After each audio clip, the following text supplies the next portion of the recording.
To connect your Shokz OpenDots Air to your Windows PC or laptop is fairly simple.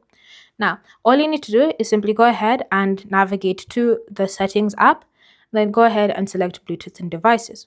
From here, you just need to go ahead and select the option Add Device, and then choose Bluetooth.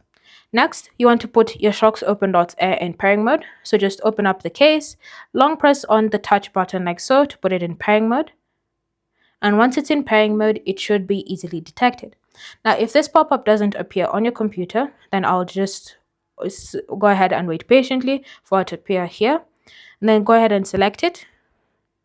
And then it should be easily connected. Once it's connected, to ensure that the audio is coming out of the Shokz themselves, what you're going to do is simply just navigate to the control center just down here. And then next to this audio button, you're going to select Adjust.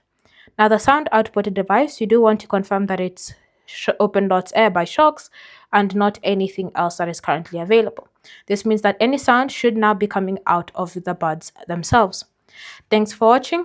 If you have any questions or comments, feel free to leave them down below.